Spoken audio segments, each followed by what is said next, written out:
अस्सलाम वालेकुम। मिलिस की पाव पूरग लाक्चरी मैते पांगन लाइकता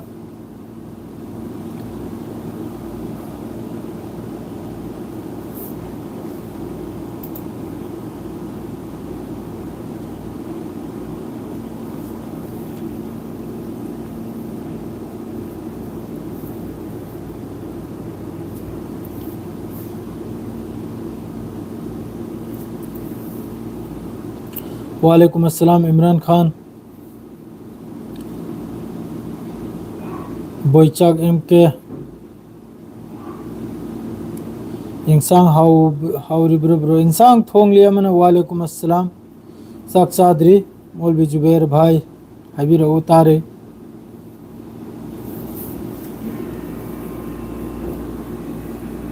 न्यू ईरान अदुम हुन्नदन लेरी अमेरिका का चाक चारब्रो इमरान खान चादरी ने इमरान खान चाक एसांग अमन तौरी आराम थोंग लई ngasi hekta khar kanam tawjalaga hekta chajal gadawrimni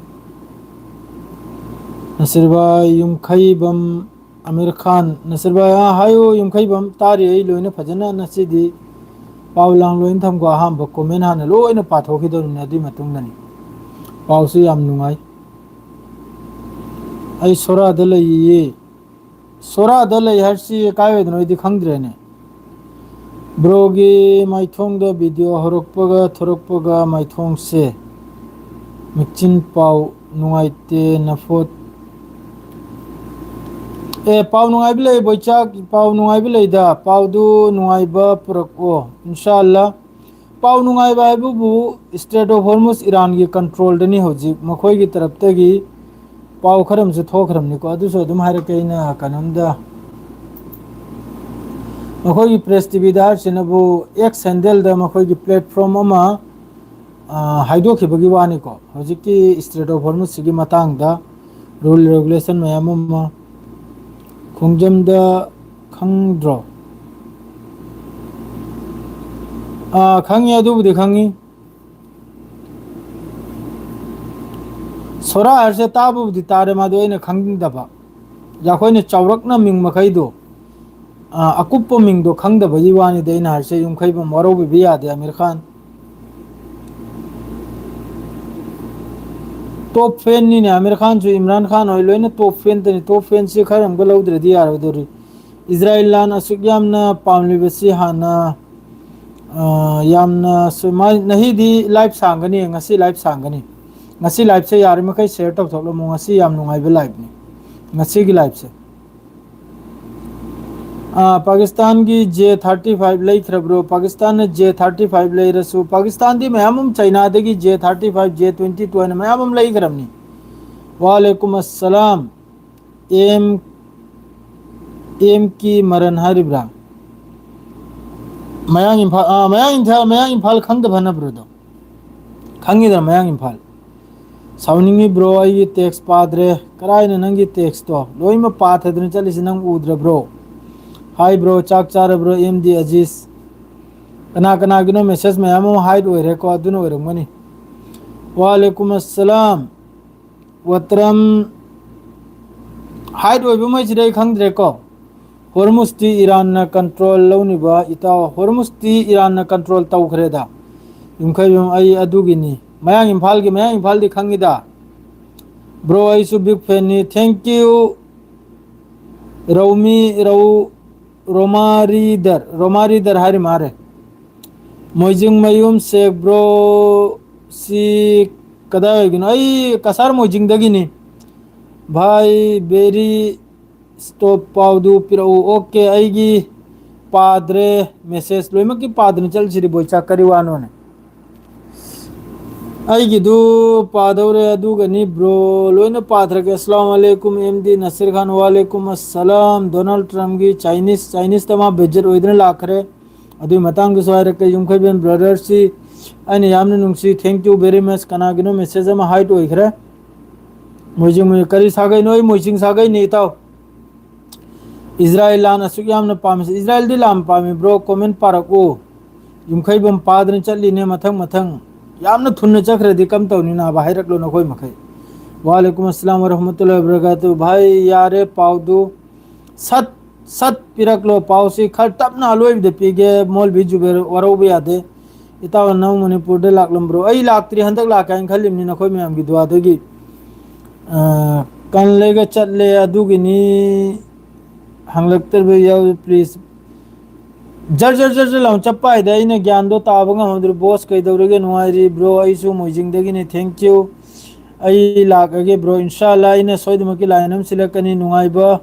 पाउगी दमक यामने नुआई मादरेदी कयामुद्दीन अस्सलाम अस्सलाम चेसम अजीज ब्रो लानसिबु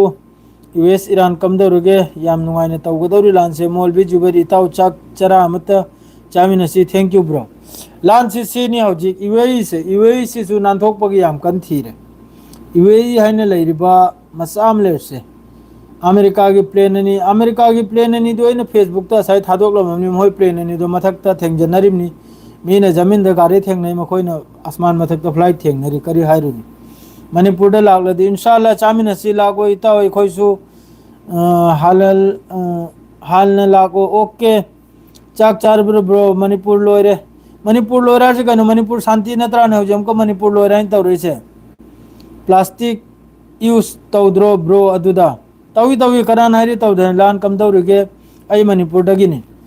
पाव से सीनी अहम बदा महोय की प्रेस टीवी द फोंगदोरेबो पाव मखै से लोमतेन सिदा खतरनाक पाव सी करिनो आइबदा इजराइल की लानमी से 80% अने ममांग की पाव दसो हारमनी 80% इजराइल की लानमी से हौजिक लान तो हाबे यादबा अद्रैदी मखोइना तौरिबा जॉब तुदगी रिटायर लौबा असि मखैसी यामना कन्ना इजराइल मनुंग दे तौर करेगा दि महोय की मानसिक मखोय की कोक से थबुक सुबसु सुद्रे अतै ईरान अदुम तवी अमेरिका अदुम तवी लोइने साइते इंजल खो ताग नहर मते लोइम की पाव तागनिमनी हंजल लेजल के ताहल बम यावराबा हौजिक डायरेक्ट अल जजीरा दा अहम बगी पेज ताहारी से अहम बगी मखोइना हेडलाइंस ताहार से करिनो आइबदा ईरान की मखुत्ता मतम से लैत्रे सिनी ईरान दा मतम लैत्रे अथुबदा दिल तो होबसिनी सी मखोई अल जजीरा की रिपोर्ट निको प्रेस टीवी दा हमको फोंगदोरे सिनबु ईरान की तरफ तेगी 14 पॉइंट सबमिट तौखरेसिनी Iran submit new 14 point proposal to US via Pakistan to end war लान से लोइजलबे दमकता पाकिस्तान दे ईरान की तरफ तेगी अमक 14 पॉइंट अनौबमा 14 पॉइंट से इन कुप्थी थी बदा मागी प्रेस टीवी सिदा मागी पॉइंट मखै से अमभाव हैरम देखो पाकिस्तान दे सिन नखरे सिनी पॉइंट 13 मरी से अमक लानसी लोइजलबगी दमकता असीम लैथरा अदरैदी हौजिक सिदा अमक लेबनान की तरफ तेगी लेबनान तो इदनमक लोइरबा है तो इदने चाय इदनमक मथोंग मरम ना इदरबा है महोय की हुकूमत यूएई दा ड्रोन अटैक तौदना यूएई की न्यूक्लियर साइट ता स्ट्राइक तौखिबदो स्ट्राइक से कनाना तौरनो ईरान न तौरिब्रा ना अमेरिका न तौरिब्रा ना इजराइल न तौरिब्रा हजु फौसी की क्लियर अम भाव ओइद्री को ईरान की तरफ ते स्वायरक तरी इजराइल की तरफ ते की स्वायरक तरी बस यूएई दा दुबई दा ड्रोन अटैक तौखिबगी वानी न्यूक्लियर साइट सिदे लेबनान न कदम तौर खरे असीम लेखरे मेन पॉइंट नै निंगाई वांग तने इन हरे से 2 नंबर दा मखोय की हौजिक की फ्लोटिला हाइब्रा करी हाय गाजा की ब्लॉकेड हांगबगी दमकते चलिसे अच्छी की सोहाय रखे अहान बदे इजराइल आर्मी की तरफ ते की इशू नहीं अखोय की लेबनान मनुंग द बूट्स सिमालियर से असी पूरा खाली तौबगी बूट सिमालेसी पूरा खाली तौथोसिनी इजराइल की तरफ ते की अहान बदा मथंग नबुसी लेबनान की तरफ की कंडेम नि तौर से अटैक यूएई द न्यूक्लियर प्लेन द महोगी न्यूक्लियर अखोई की साफम दो अदुगुमदुदा न्यूक्लियर अखोई की इन्वेस्टमेंट तौब्रा करी तौबना अदुगुम साइट तुदा स्ट्राइक तौरकसे असी लेबनान की तरफ की कंडेम तौरखी लोमेक तेन नुंगाई भाईबु गाजा की महोई की गाजा दौजी लाइब फ्लोटिला हाइरिबा कैनम से सेकंड हम खुतना अखोई चनाव में पोरम खुतना अखोई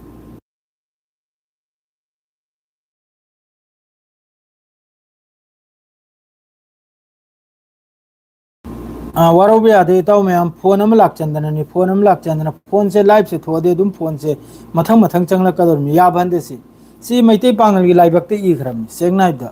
करा येंगने तौरइमनि को येंगने लाइव से येंगने फोन दु तौरकलेगा येंगलेगा कैदौरी हाइरम लेगा फोन दु थमखरे करी हाइरुने हाइनिंगा लेते असिदा होजि मोहगी ग्लोबल सुमुद फ्लोटिला असीगी जहाज मखई से हजू फाउद मखोगी जहाज मचा मचा से तुर्की की तरफ ते निकोलाई मखई से जहाज निफुग तरेट इजराइल ना पूरा कैप्चर तौखरे जहाज निफुग तरेट हजू फाउब इसिंग दे जहाज कुंथ्रा अम लेरी इसिंग दने जहाज कुंथ्रा अम लेरी सिम लेखरे असीदे तुर्की की तरफ ते की बस कइनो हर इसे कंडेम खक्तनी तौरे इसे बस कंडेम खक्तनी तुर्की की तरफ ते की हजू के मोहगी जहाज इजराइल की तरफ ते की अदुसु इंटरनेशनल वाटर फाजल की इजराइल की तरफ ते बस कंडेम खक तौरई तुर्की की तरफ ते हौजिकता असुक सांब नुमित 70 डेज 80 डेज लान तौनपसिदा गाजा द सिस्फायर तौरमिसि कनानो हाबदा इजिप्ट ने सिस्फायर तौरमिनि इजिप्ट अदुगा लोइना कतर असि मखैसिना सिस्फायर तौरमिना बा गाजा दने अदो हौजिक फाउबा गाजा मनुंगदा ngasi सु गाजा मनुंगदा बहुत नि शहीद ओइग्रे गाजा मनुंगदा अदरे लेबनान दसु मखोई की तरफ ते वहाय आकोलमा हायरक्त्री हो जुपा वाहिद कलाम तरुक्त्री हो जुपा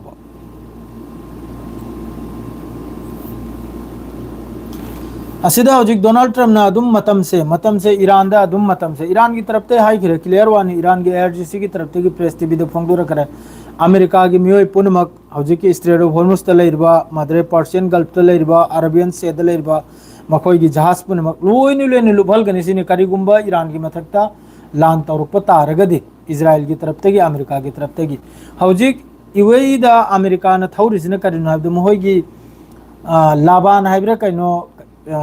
मम लय याबने दीप अम लय याब आइसलैंड अम लय याबने अदु की दु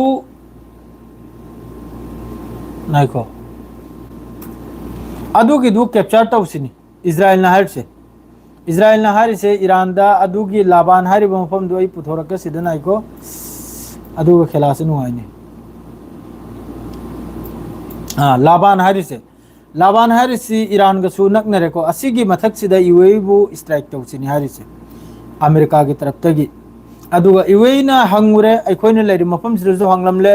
कतर दसु हंगलमले ईरान की अगेंस्ट लान तौमिनबगी अदु असोम की मखैसिना लोइमक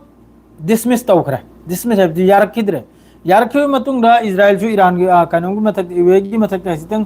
साउनिंगबम तौरिको साउनिंगबा भी यारखता है ना अदरे सोमदना बो हौजिक मखोई की मिजिंग से करायदना खारक आइसलैंड सिगा मादरेदी सोमदना बो लाबान हारि सिदगनी मखोइना हौजिक मिजिंग तारसे मादरे सोमदना की साइनकरा लैरे मादरे सिरी हाइनकरा लैरे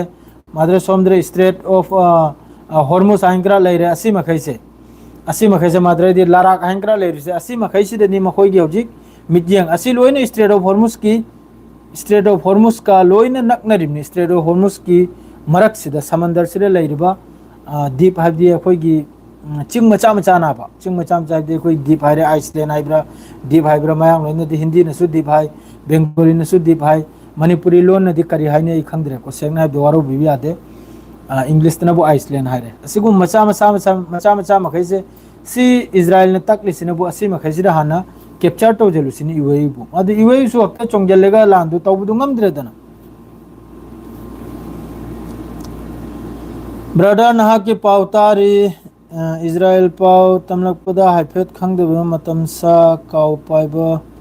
मयामदो बदवा तौजनलिंगी सईद बाय साउंड वाइना नापतंग मुथलुमनिदा साउंड वाइना सोमदो फोन अमक लाइव से थोदे एक तो फोन से लाएबा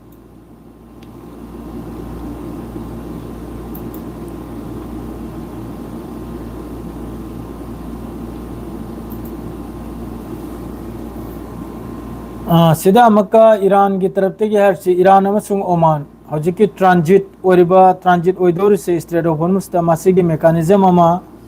लंबी नाइबगी दमक्ता वारी याम कन्ना सानरिसिनी ओमान के याम कन्ना वारी लेनरिसिनी अदुगी मतुंगदनी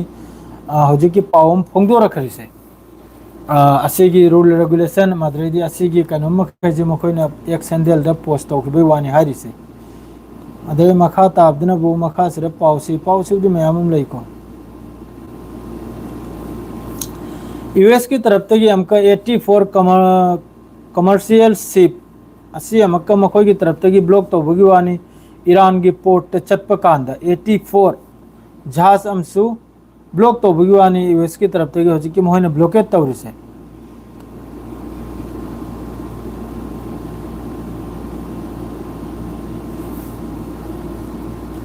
वेस्ट बैंक अल जजीरा चाही महमूद अल अमले है 32 ईयर्स सुब फिलिस्तीनियन मियोय अमनी मासिसु वेस्ट बैंक इजराइल की फोर्स की तरफ तगी शहीद तौथोखरे असिसु अल जजीरा हौजिक गंता में मवांग की पाउनिको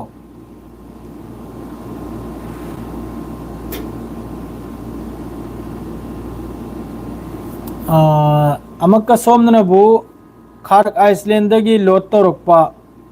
मई की तारीख 13 मई की तारीख 13 अखोगी जहाज अखोगी गैस निको एलपीजी पुदन लाइबनी अदुगी जहाज तो अमक्का यूएस की तरफ तगी अल जजीरा फोंदोरनी यूएस की तरफ तगी अदुगुम जहाज तो फाजन थमलेसिनी खारक आइसलैंड की ईरान की पोर्ट खुदिंगमक्तगी लोड तौदन थोलक्प गैस ओइगेरा माद्रे मोहगी क्रूड ऑयल ओइगेरा असी मखैसे लोइना कनोम की तरफ तगी अमेरिका की तरफ तगी मखोइना ब्लॉक तौरिसे असी लोइन फाजलिमनिको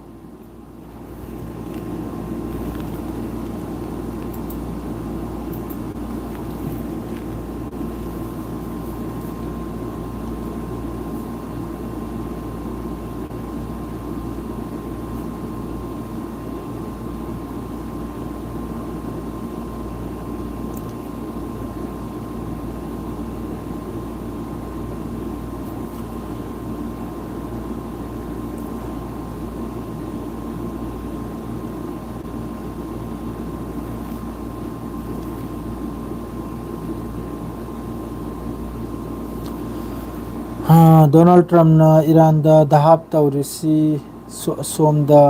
keep it up bro okay live phone तौसलगा डिस्टर्ब तौबा ओइरंगनी ब्रो माने लाइव अदुम डिस्टर्ब तौरिमनी डोनाल्ड ट्रम्प ईरान दहाब ती लोइमक्ते दहाब तौरिमनी डोनाल्ड ट्रम्प चाइना दगिसु मामाइ थीदन लामनी याम फजना माइ थीरखरमनी अदुगा उपाय लेतेदन हजि मासु ईरान से दक लाउन लान तौबदो कीरिबा कराबदि ईरान की मिसाइल हजि हान दगिसु हान एक्टिव नि हान लान तौन किबदुदगी सु हेन एक्टिव नि हजि अदुइ मथक्ता लोइना अपग्रेड तौखराय खुजु खुलाय पुनमक अदुना हेक्ति चंगना अमगी लेंबांदा नोंमै थमले कापगी अंकोना मखोइना सिलेइसे यूएबो हान चंगल यूएसडी पूरा लोइरे मादी पूरा साइट तारमनिको अदुगा बहरनदसु याम साथिना हजि बहरनदसु प्रोटेक्शन तौरेबने बहरनदसु हजि की लैरिबा रिजिम हजि की लैरिबा निंगथौ आहे आहिगी अगेंस्ट यामन साउन मी निफुगा माथोय आईआरजीसी गा लिंक लय हाने फाबगी वानी बहरन की न्यूज़ तनी मासिसु मोहगी ट्विटर द हैंडल द पोस्ट तौरेमनि को मोहगी मिनिस्ट्री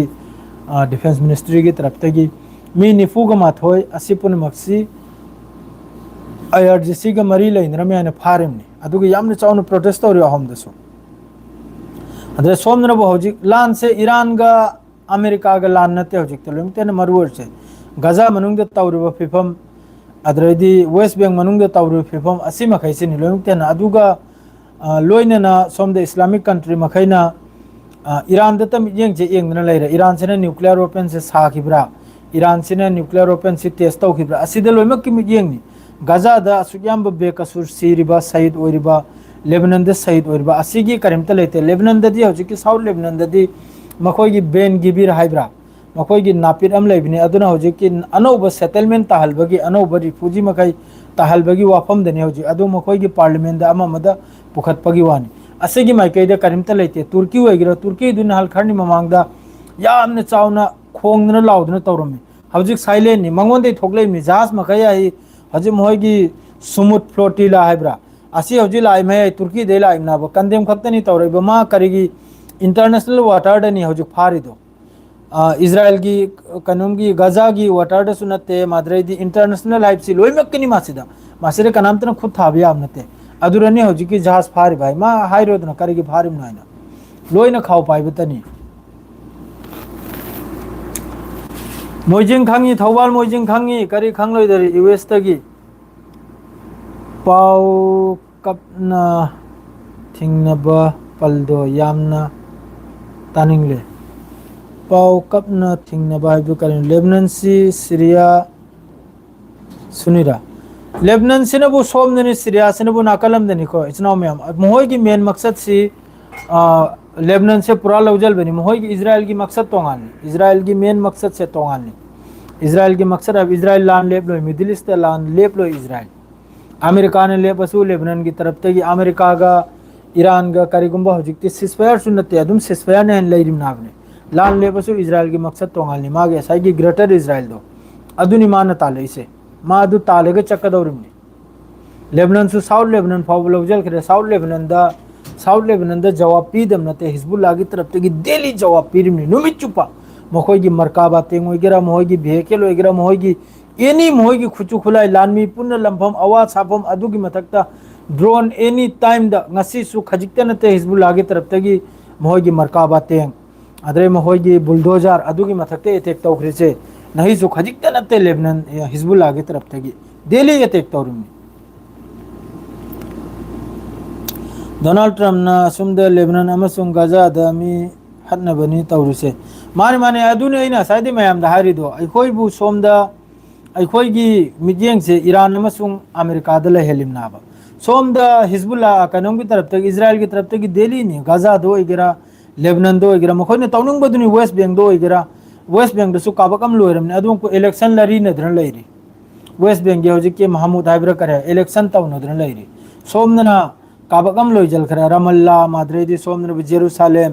माद्रे सोमना बु करी करनो मखोगी मयामम लैरी फुजी कैंप देर अल बलाक राव अदुर नुमेत चुप मी सही तौ थोइ नुमेत चुप डेली अल जजीरा रिपोर्ट से बस फिलिस्तीन खक्त की पावने हजिक सो अपडेट होम हमला करी अपडेट और नखम देसिने बु सिन इजराइल की अटैक तो हो जुपाव द 3020 अर्ली मार्च तगी 3020 सुरे सहित ओरिबा लेबनान मनुंग दा हजिक मिनिट अनि ममांगे अपडेट नि दूसरे येंगो पूरा ब्रा A latest 3020 people killed Israeli attack on Lebanon since early March. A latest people have been killed, 9,207 other wounded. Israeli attack across Lebanon since March 2, according to the latest figure from the Lebanon ministry. Lebanon की ministry की तरफ तक ही lout हो रहा है इन्हें हज़ुक पाव the me listing अहुंगा कुल सुरे नुमित चुपनी मादरे सोम नाम के यंगो इजराइल की स्ट्राइक ते तो यंगो सिम सुमा याम यंगो आबा यंगो से का इन हार से यंगो पूरा ब्रा अंगांग नि चाइल्ड अंगांग अपिप्पा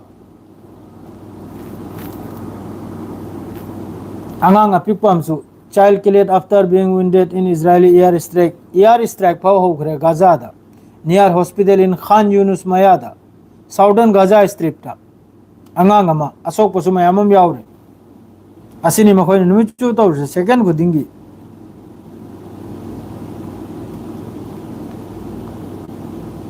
इजराइल आर्मी की तरफ से अमके इशू नहीं डिस्प्लेसमेंट थ्रेट फॉर लेबनान ब्रूस सिमाल यार से अथवा बदमाशी की स्थिति से मासी था तो पैवाने यार से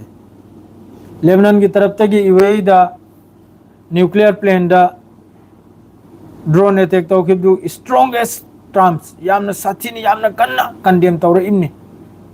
लेबनान की तरफ तक एंग खराब माई माँ के खाओ से कनाने है न लुम न पावे से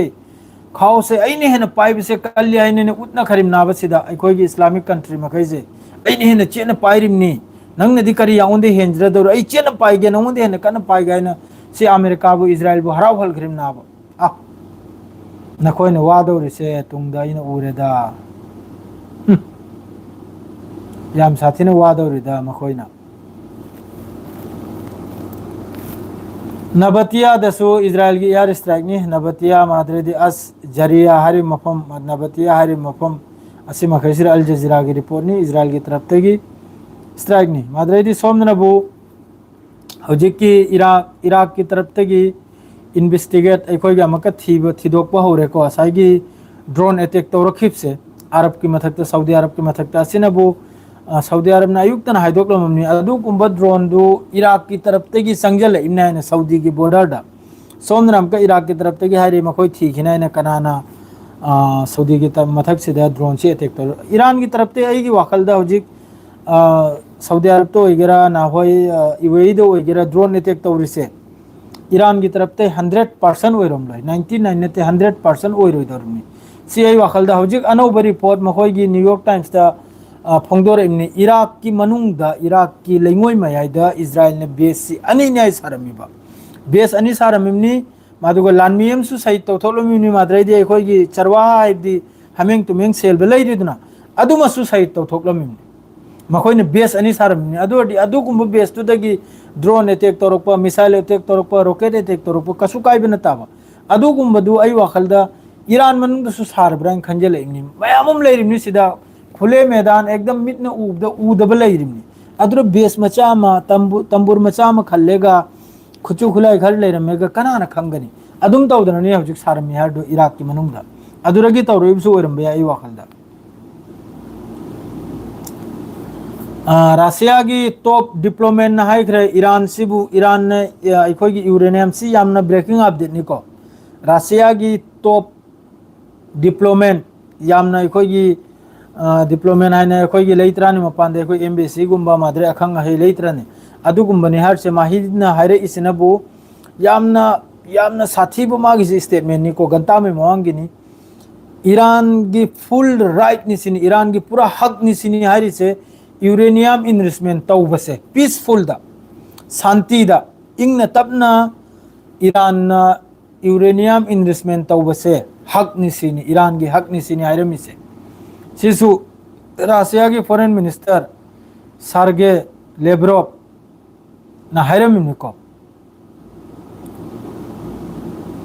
ईरान की हक निसिनी से मतुंग खेला नुंगारानी हमका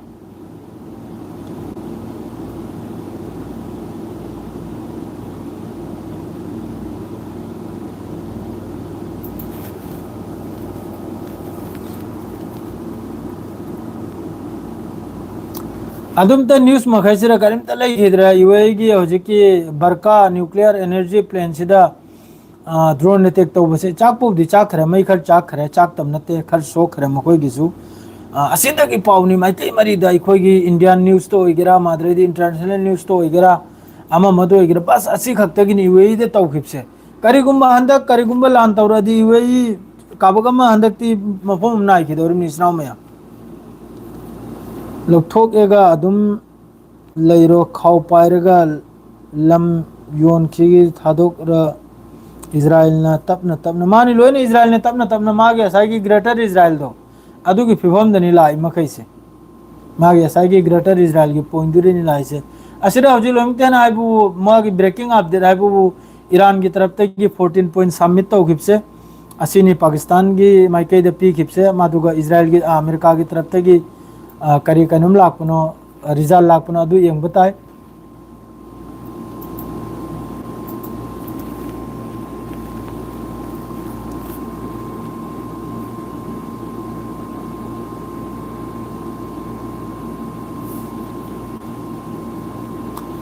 सिदा ईरान की तरफ तक अमक नुंगाइतबो पावम फोंदोरेको इजराइल अमसुंग यूएस की तरफ तक लांसी हौरकपदा ममांगैदने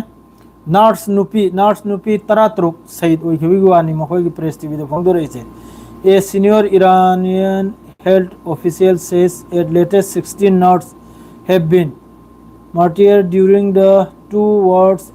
aggression launches jointly by the United States and Israel regime against the Islamic Republic. United States अमसुंग इजराइल की लान हौरकपदा नर्स नुपी तरा तरुक सहित ओइखिबिगवानी मखोइगी प्रेस टीवी दे हजु ममांग थंग नाम को लाखरिसे मासी जोइन मयाम सहित पुदी मयाम ओइखरमनी सोकपसु मयाम ओइखरमनी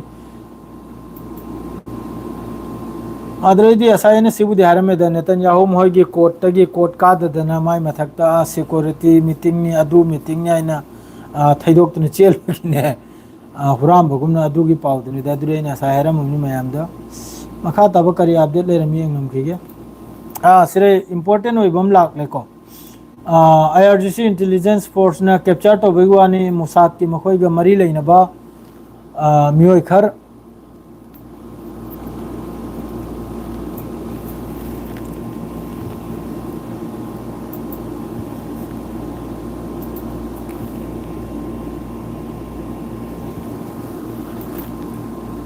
Islamic Revolution Guard Corps IRGC intelligence force have been arrested individual spying in favor of the Israeli regime Mossad spy agency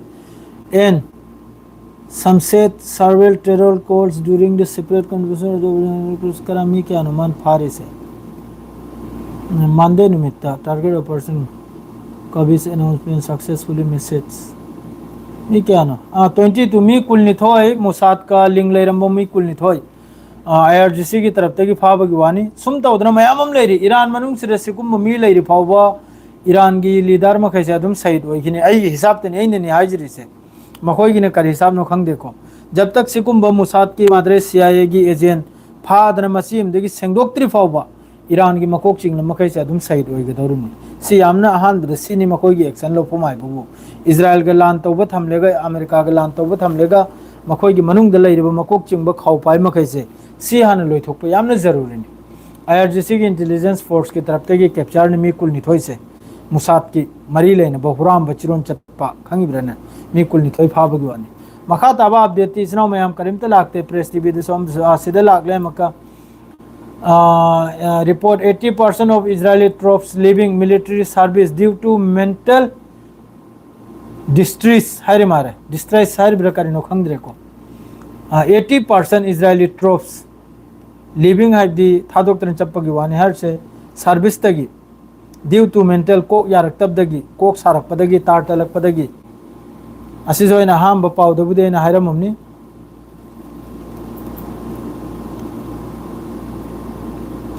अनौबा कनोमम लाई को अनौबा रिपोर्ट हम लाई तला तला रिपोर्ट से थोकले इमनी इजराइल की मियोई चामा कुवैत की अल उदेरी हरिबा अल उदेरी बेस्ता सी हानगी पावबदी नहल तारीख 13 थोइगिनी को अइनो होदो बोय मारे अमेरिका की हौजिक की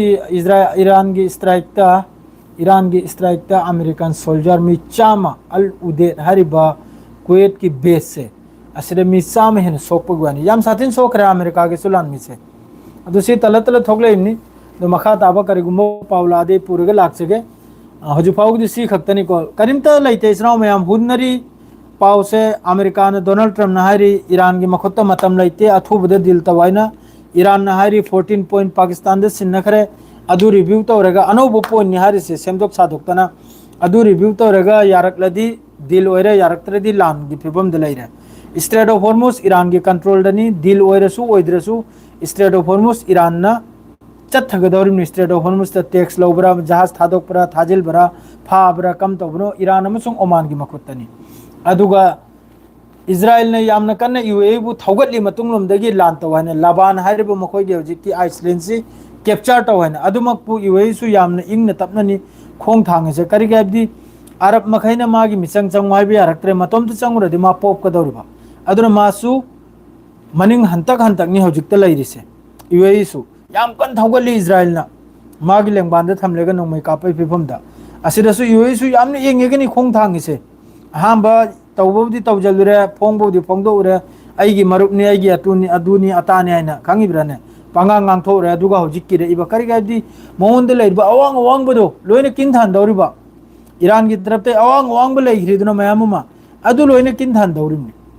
ईरान की तरफ ते करिगुम लान सेवरादी अदुना मासु मनिंग से हंतकना बा हजिक्ता जो भी हो मथंगी पाव रुकिया याम नंबर अमता पिरगु पाव फाउनब यानब ओके पीज रखे रुकिया ईरान नसु अमेरिका नखोई दिल हाइनिंग ब्रो ईरान नसु अमेरिका नखोई दिल हाइनिंग ब्रो आई खंद्र वालेकुम अस्सलाम ब्रो नुंगारी मैसेज से हमतंग पाजरम गे माद्रै दी अखोई की कानून की सिदे इसनाव में हम यावनरि ब्रो लिलोंग लोंग की प्रजा करा यावरि ब्रो लिलोंग माद्रै तो कोक्तारोंग की प्रजा यावरि ब्रो आइगी सिदे यंगबिरेबु मयाम इसनाव मयाम से लिलोंग सिबु कनाना कादरुनो इलेक्शन सिबु अमक्तंग मासिसु फेसबुक तबुदि आइना ट्राई हम तौरममनि को मखोय होम की फोटो दा नंबर थाबिरो वाइना 1 2 3 आइना मयाम की अपामबदो मादु मक्तंग आइसु यूट्यूब से हमतंग यंग बतार मार हमतंग खंगनिंगी कम कैंडिडेट नो मयाम नो पाम लिसे हाइबदो असी हारगे लोइजरगे इसनाव मयाम सलाम अलैकुम अमसुंग गुड नाइट मयाम पुनमक